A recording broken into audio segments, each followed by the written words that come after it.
So today, progress on the car, nothing. Haven't done anything. Still just waiting till my neck gets better. But I did finish cleaning up this little desk. I do have new screws coming, so I bought new hinges for it, and they were shiny brass, so I put them through the blackening solution just to darken them down a bit. They've got crosshead screws. I've actually ordered some slotted screws that I'll replace these with. It turns out it was faster and cheaper to get those direct from China than trying to source them locally. I only need 20 of them or so.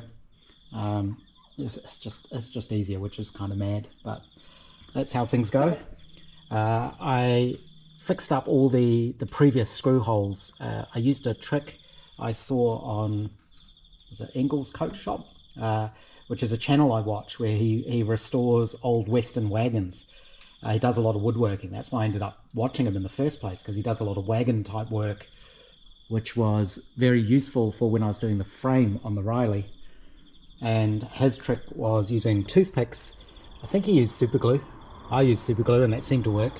And you just jam toothpicks into the hole with some super glue and then cut them off flush, and you can then put screws through and they're not all loose and sloppy. I've been wiping it down with some boiled linseed oil. Must remember to hang up that rag flat, so no chance of it catching fire. It's not soaked in the stuff, so I've just been giving it wipes down, which works fine. The drawer works. I had to repair the little blocks that this kind of slides on. Doesn't slide very well. And I've got all my Meccano stuff here, and the good thing is I can have the boxes of Meccano sitting there. I can sort of sit them down behind me on this little coffee table that our neighbours were throwing out across the road. I went and rescued it. And yeah, it's a good little surface for working. So this is probably where I'll do my any little jobs. This is probably where I'll put all the Meccano together. The car would almost just fit in here, I think. So there's my 1:1 scale drawings. The Meccano itself, I have started cleaning that up. I just have it in Evaporust. I bought some new Evaporust just for this, just to get the surface rust off everything, and then I'll clean it all in boiling hot water, and then probably use ACF 50 or something like that on it just to stop it rusting anymore, just to clean it up. Some people do strip all the paint off things and then repaint everything and then bake the paint on and do all sorts of things like that to make it all new again. But I don't want it new. I just want to use it how it is, so I can build an old model car. One thing I am thinking of doing is enclosing this area a little bit better, just to keep it separate from all the dust, just to make it a bit more cozy.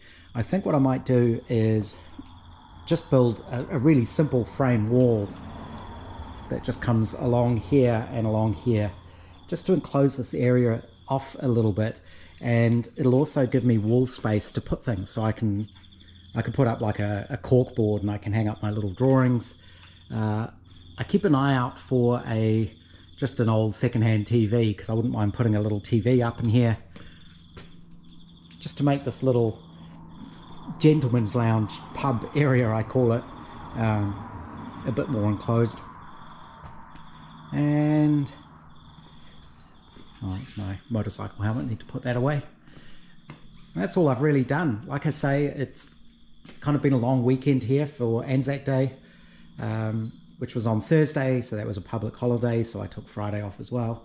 And I'm just kind of resting, really relaxing, trying not to do too much. The little engine, I have started it, done a couple of cold starts on it. What I find works best is with the ignition off and the fuel on, turn it over on the handle a few times, maybe 10 cranks, and that gets the oil flowing and gets fuel to the carburetor bowl, and then it doesn't usually take too many more turns than that to get it to fire up. So that's good. Could probably roll this forwards again now. The plan is when I actually start doing the body work, I think I will park the MGB on this side, so I've got this whole space clear, so I can work around the car a bit better for getting the panels on it. I can bring the wheeling machine over to here, and then everything's close, because there'll be an awful lot of taking the panel, putting some shape in it, testing it on the car, and you just go backwards and forwards like that. But this, in theory, this shouldn't be too hard to do. There's a panel across the top there. There isn't that much shape in it. It gets a lot harder at the back, where it gets more barrel shaped. But yeah, I think enclosing this a little bit might be the thing to do. The people we bought the house off, that was always his plan, and that's why just this third is lined, but he only got as far as putting that inner lining on. It'd be quite cool if I could line the whole thing, so they just had that one piece of plywood up there, but I can't be bothered taking everything out again now, so it's going to stay how it is.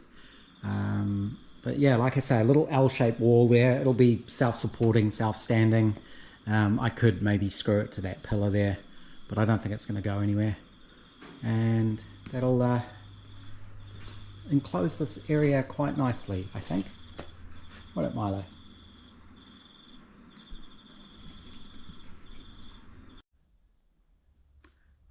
Again, it's another quiet day. It's a very nice autumn day, and the weather's very still and it's sunny. If I'm sitting in the lab out there 3D printing things, you actually get quite sleepy, because you're sitting there in the warm. I've got my computer in there, I can watch YouTube films. It makes it hard to get anything done. It's just kind of nice to relax, sort of enjoy the garden and the sun. But I went out this morning and I've ordered the timber to build my little wall in there. Hopefully that'll arrive tomorrow. I've rearranged things a bit. I've moved the MG over there. I'll need the space to assemble that wall, because I can assemble it flat and then stand it up and bolt it all together. I got all the bolts and nails and screws and things. I went to Super Cheap and they had these silicone parts mats. It was sort of that piece and another tray for $5, so I grabbed that. Shifted the engine out of the way, parked the MG over there. The engine, I've worked out that you don't really need to flick it over that hard to get it to fire. You just need to turn it past top dead center. You can do it quite slowly and it'll fire. I've added a fuel filter to it, just one of the plastic see-through ones. And I think the carb is overflowing again. I think the float is probably holed again, or I didn't seal it up properly last time, so I'll need to take that apart and have another look at it. Again, there was fuel squirting out, but it did start. It started easily, just from dead cold, so that was good. The MG will stay over there when I start working on the body for the Riley. I haven't even had time to practice with the welder. That'll be during the week. And I've been cleaning up my Meccano parts. I bought more of these storage trays with the compartments. They're really good. They were on special. They were half price. So what I've been doing is sorting out all the pieces. Whoops, lost that behind there now. Sorting out all the bits and pieces, straightening out any that were too bent, although I've just noticed there's one there that's still a bit bent. And what I ended up doing was putting all of the pieces in evaporust just for an hour or two. I didn't want to overdo it, just to get any surface rust off them, which it did beautifully. And then you wash that off with boiling hot water, and that cleans off the evaporust and makes the parts dry really quickly. And I used air from my air compressor to make sure they were fully dry. So all those parts have been sorted out now. There's more tubs of it under there. My tires that I 3D printed. The other thing I did was set up got a power board, so got light. The power also goes to my little diesel heater, so that'll be good in winter. But my 3D printed tires have come out really well. That E6000 glue has worked perfectly to glue them together. And I found if you rub over them with one of those nylon brushes in the drill, you can take some of the shine off the rubber, and it just makes it look a little bit better. And if you get the light just right, you can just see the Blockley name on there and the 4.0 by 19, which is what size these are. So I have assembled these now on the wheels, all cleaned up. So those will be the wheels of the car, and you can see they kind of match the scale there. So they're all ready to go. I'm really pleased with how those tires came out. They're modeled on the real Blockleys. Not exactly, I didn't count how many tread things there were or anything like that. I just made it so it looked kind of right. And yeah, they should work pretty well. 4 wheels and a spare, and I was going to use these as brake shoes, so I've 3D printed a sort of flat band that goes around the outside. So if you imagine that's like a brake drum inside there. It's Meccano, you can't get everything exactly 100%. I've got 2 of the green ones. I've got 3 of the green ones and 2 of the black ones, so 2 of them are black and 2 of them are green. This one will be the steering wheel, and I 3D printed a more rounded tire for that, which works well. This was my test piece that I glued together, and it's really well stuck together, which is good because this TPU is flexible plastic. It's hard to glue. Super glue won't touch it, epoxy won't stick to it properly. I tried all sorts of things, and the only things that worked were black silicone and that E6000 stuff, which worked really nicely. The other thing with this desk is, I think when I mentioned when I was making the little planishing hammer, I tried a ball bearing as a spacer in there, and I dropped it. So I was looking around on the floor for the ball bearing, and I couldn't find it, obviously, because it's a ball bearing and they do that, same as springs, they just disappear. But I did find this on the ground, and it's a US quarter, a 1978 US quarter. And the only place that could have come from was out of this desk somewhere. I don't know where, because when I first got it, I went through it just to make sure there was nothing in it. So it must have been stuck up behind there somewhere. But yeah, I thought that was kind of an interesting find. So that can now live back in the desk. So yeah, I'm pleased with how that's come out. And Riley, yeah, nothing again. So that'll be next.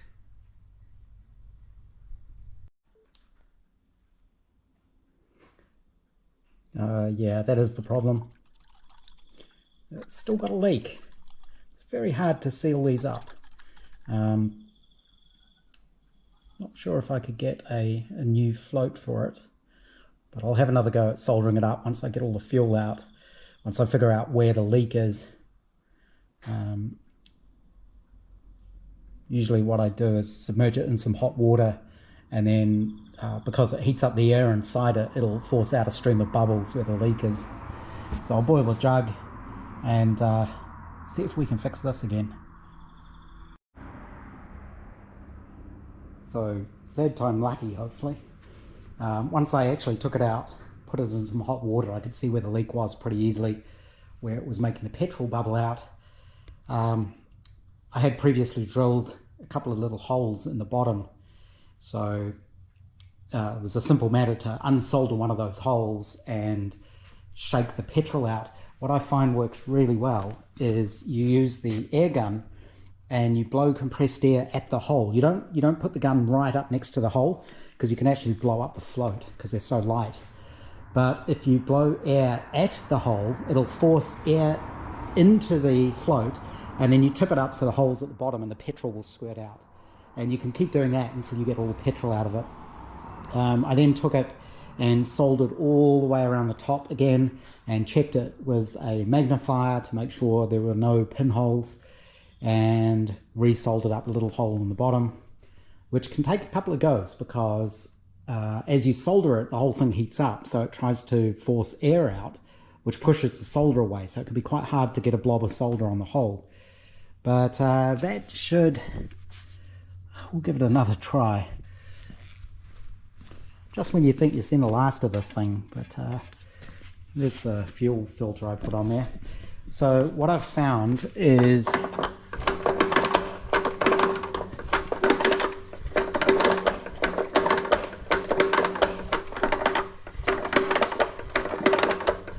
about 10 of those generally gets it. There's fuel in there ready, and then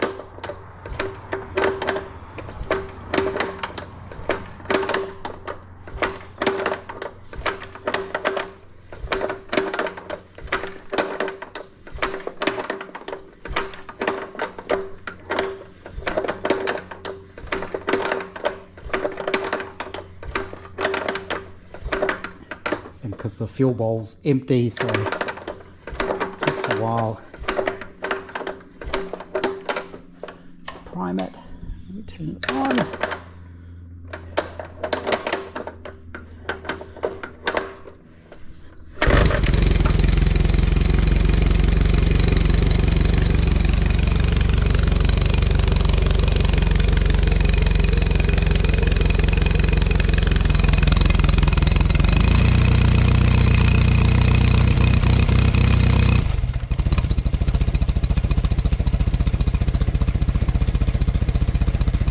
Fuel everywhere, but I don't think it's leaking.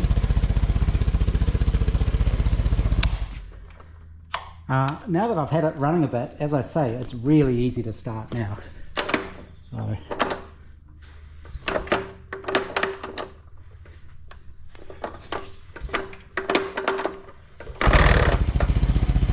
you just need it to go past top dead center on one cylinder and off it goes.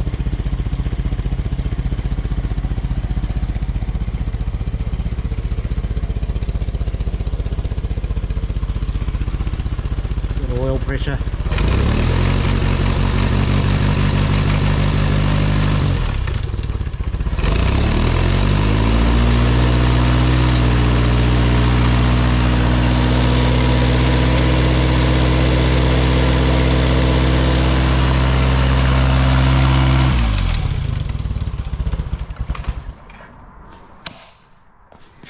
Of course, the fuel filter, it doesn't have to be full of fuel to be working, just needs enough fuel in it to draw through. They did at Supercheap have nice little inline filters with what looked like a sintered sort of filter element, but they were $26 each. These were like $6 each, so I just got one of them. So hopefully that's it. Wait and see if that's fixed the leak. But it definitely runs really nicely now. It's running even better now I've been running it a little bit. I guess it's freed it all up, and it works really well. I know I keep saying this is the last you'll see of it, but it's fun to play with. So that's really it for the weekend. I think I'll go and relax now. I'm waiting for some washers to arrive for this Meccano, but I don't think I'll actually assemble the models with washers. Don't go too far. So here, turn on my lamp. They all seem to come with multiple instruction manuals, and some of the models are actually really neat.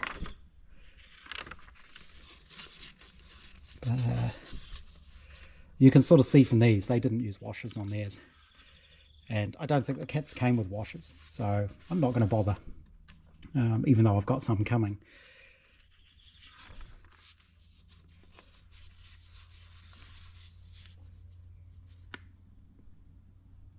I think the interesting thing about it is these sort of models, you know, they're not just simple cars and boats.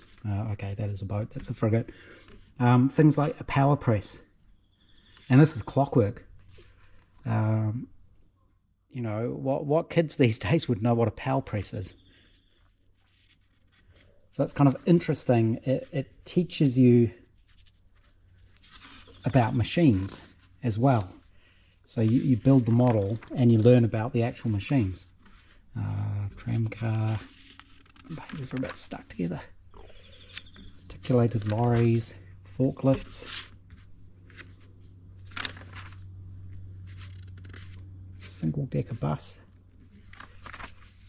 And lots of cranes. I think Meccano is kind of famous for cranes. All sorts of different kinds of crane though. Gantry cranes. And it's got a few simple tricks and tips and things.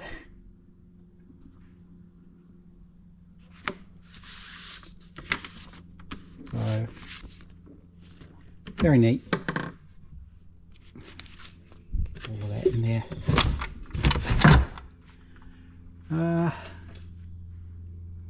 Yeah. Okay, that's really it for today.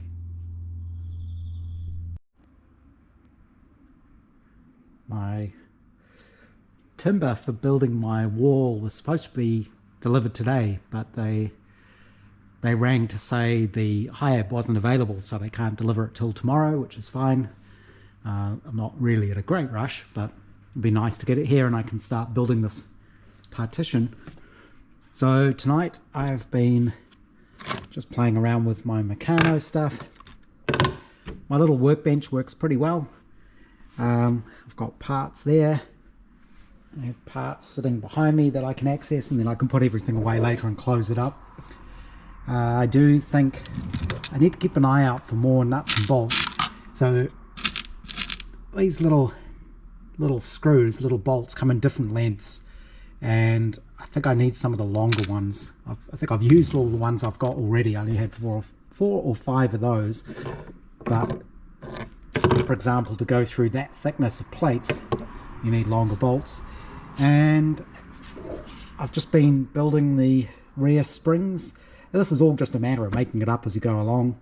That's kind of the fun, to be honest. It's just fun playing with these things and trying to get them right. So if I go by my scale drawing, that's one of the rear springs. That's about the right size.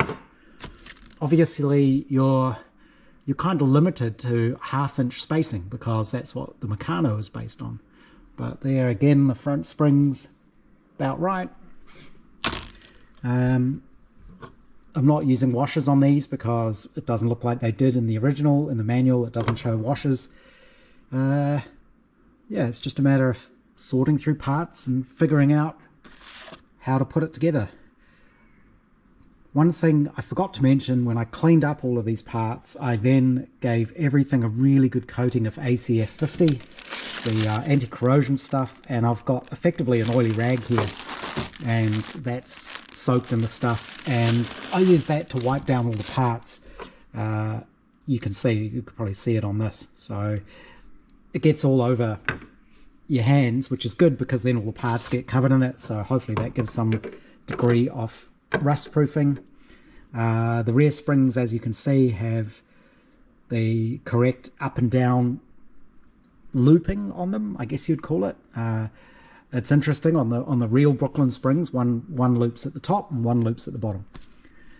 So I'm trying to model bits and pieces as best I can.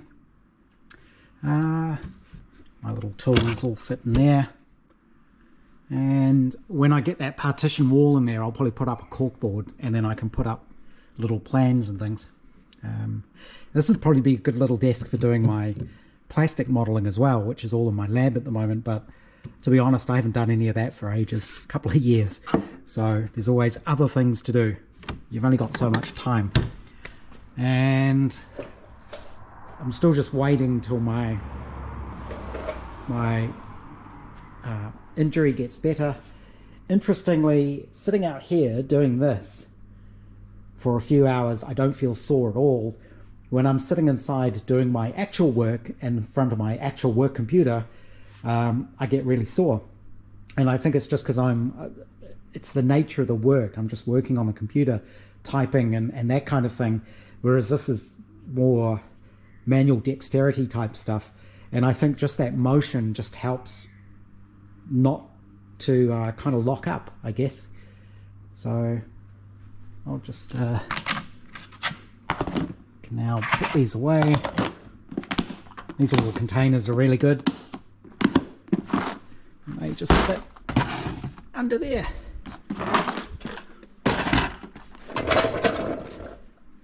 So I think that's it for the day.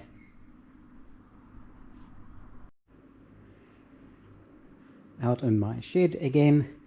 The Riley is all covered up. Don't know what happened there. I must have accidentally ripped it or ripped a rag out of it or something. But the dust cover's on it because all of my timber arrived, and I've been doing my framing to make my little walls to partially partition, I think that's redundant, but partition off a little bit of my little pub, gentleman lounge area. So I came in after work and I've been cutting up the timber. This would be much easier with a drop saw. I've only got my little skill saw, which I think needs a new blade. The first thing I built with that was my TARDIS out of MDF, and I think that's really tough on those blades and it really blunts them. So I probably need a new blade. I've had that one for years, but it got through it.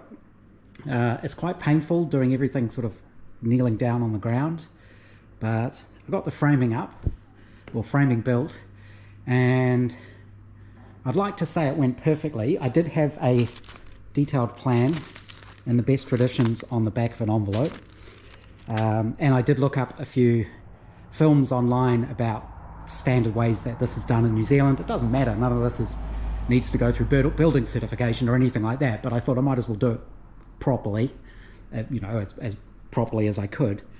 So I measured everything up, cut all the timber, and then I made two mistakes. One was I cut all the timber first, and then I made this side panel, and I was trying to figure out how you do the corners, and I think it's called a 3-stud corner, which is where you join the corners together. And I've put one stud there, but on its side. What I'm actually going to do is bolt those through. I've got big long bolts here, and the reason for that is so that I can take it apart and move it if I need to. It'll be much easier to move if you can separate it into pieces. So I measured the lengths of these correctly to allow for that extra width, but I made that frame, I made the top and the bottom pieces of that the exact width of 2 sheets of ply, so 2400 millimeters, forgetting that you need to allow the width of the ply on there. So when you bolt these together, you need a gap along one edge. The ply can't come all the way up to the edge, otherwise it won't fit up against this one. So I had to cut new top and bottom rails, but I had plenty of timber. I got extra to allow for mistakes, and then I was able to reuse the miscut ones for the nogs. I think they're called the little cross brace ones. The other thing I did wrong is on this one there's 2 of those nogs, and I tried putting them in line and putting nails in diagonally, and that just didn't work very well. You can see where I've actually got extra holes there because I put it all together like that, put the ply on, stood it up, and thought, oh, that looks kind of bad. So I took it down, took the ply off again that's just screwed in place, and moved those so that I could nail from the ends. So you can see if they're staggered like that, you can get nails in all of them. So I think that'll be fine. And I'm just using these screws. I hate these square drive head things, but they work fine for this kind of stuff. These screws, incidentally, I bought this box of screws when I had a shed built in my house in Auckland in 2006. So this box of screws is doing good duty. I bought them because I lined the bottom half of that shed with plywood using those screws. So they haven't run out yet. The other thing I would do differently next time is get better nails. These ones are just galvanized, plain shank, outdoor use.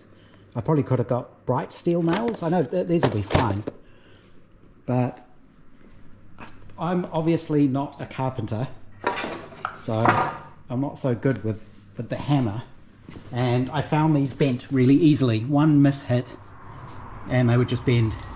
They're really soft, so trying to nail kind of like this, swinging a hammer, it was easy to hit them off center and they would just fold, they would just crumple. So I had to pull a few out and redo them, but it's come out pretty well. It's actually square. I was really careful to make sure I kept it square, and of course once the plywood is on there and screwed in place, it'll all be nice and solid. And then I have to decide what I'm going to do with it. I'll probably fill over the holes and either just paint it or stain it, or I thought it'd be quite interesting to get some suitably cheesy, gentlemanly type wallpaper maybe. Maybe I can find a few off-cut rolls of that. I'm not really sure. So I think Milo's inspecting it. Good boy. Don't eat the sawdust. So that's where I'm going to stop tonight. I think this has taken me, I think it took me 3 hours to get this far. I can see why they use nail guns these days, because hammering in those nails, if you're not used to it, it's quite tiring. But the good thing is, again, I'm waiting to do the car because I don't want to injure my neck, but I find doing this stuff is better than just sitting still at the computer all day, because I'm moving around. So I'm thinking next weekend I might start on the actual car. It's not too bad now.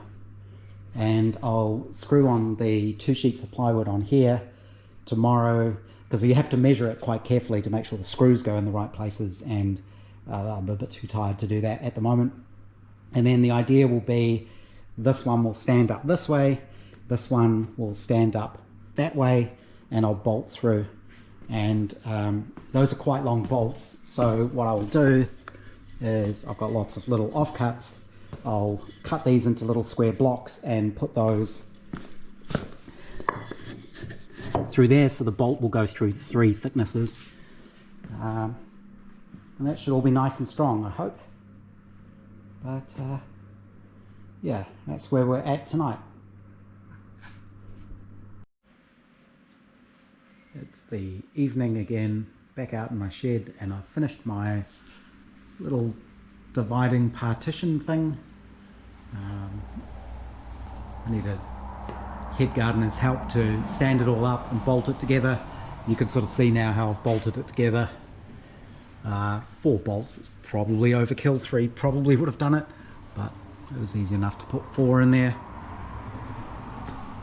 And around here you can see how it's just enclosed this little area. It's made it a little cozier. I'm still trying to figure out exactly how I want things arranged, but this seems to work pretty well. And I've been starting to mock up the chassis and the chassis rails for this Meccano Brooklands. It gets quite tricky because you're trying to do things in 3 dimensions, so you can get the profile right by lying it down on the plan views, but then of course you have to take into account that it's curving in, so things get shorter. So it takes quite a bit of messing around to get things to work properly. And I think I'm within 1/4 of an inch. Obviously you're restricted by what the Meccano will let you do, and everything's on a 1/2 inch pitch, but I've managed to get it reasonably close. It's all just loosely assembled at the moment. There'll be a few strange things, like the springs at the moment they're flat, and because I've got a bend in here, it means that the holes won't line up if you put the spring on there. Obviously now this hole won't line up with that, so maybe I'll put a little bit of bend in the spring, which is probably, even though they are actually pretty much flat on the Brooklands, a little bit of camber in them makes it a bit more obvious that they're leaf springs. So what I can do is, once I know what this angle is and fix all that, I can put a gentle bend into the springs and get those to line up. So or I can actually make I guess proper shackles. Might be the way to do it. It would be quite nice to box all of this in, but again, you're kind of limited to what the Meccano will let you do. Maybe with these, if I flatten these out to match the curves, because obviously if you're trying to plate the top and you've got curves this way, that's not going to work. So the straight bits, sure, I could put pieces like that, but then what do you do when you get to here, where it sort of curves in like that? Yeah, it's an interesting little engineering problem playing with this stuff. So I'll have to have a bit more of a play around with that. But yeah, I'm fairly pleased with how my walls come out. I did look at wallpaper and saw the price and said no. I didn't realize it was so ridiculously expensive. I don't think I've ever wallpapered anywhere. I remember in the 70s and 80s everyone had wallpaper, but these days I don't know how anyone can afford it. It was, some of them were like $300-400 a roll, and you get 3 drops from a roll. So just something like this I would need I think the widths were 500 mil, so I would need probably 3 rolls. It's just not worth it. I'll probably just end up not doing anything, or the other thing I thought of doing is getting a cheap photo backdrop of something from AliExpress, put that up, or else just cover it in posters and signs and things. I'll probably end up just doing that, because now that it's all up, I'm too lazy to go back and fill in all these holes and sand it and things like that. It's in my shed, so it doesn't have to be perfect. But yeah, that's going to be an interesting model to build.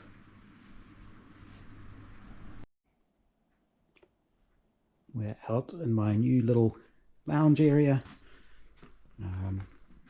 just playing with this Meccano still, and I've just been working on the front end of the chassis and trying to figure out how to do the steering in the front axle. I really want to get the proper sort of positive camber on the front wheels that vintage cars have. It's a bit tricky, obviously the geometry is not exactly right, but just for the effect. I'm not sure how that'll affect the rest of the steering, if I'll be able to get that to work, but it's coming together. It's an awful lot of putting things together and taking them apart and putting them together and taking them apart, and just trying to get things to work correctly. And you can sort of see here my kind of representative brake drum, but yeah, it's coming along. It's quite peaceful and enjoyable, but it was definitely easier when I was a kid and I had smaller fingers to get in there and get some of these nuts and bolts done up. But I think my neck's feeling a lot better, so this weekend I think I'm going to start doing my welding practice and maybe start making some panels on the actual Riley Brooklands.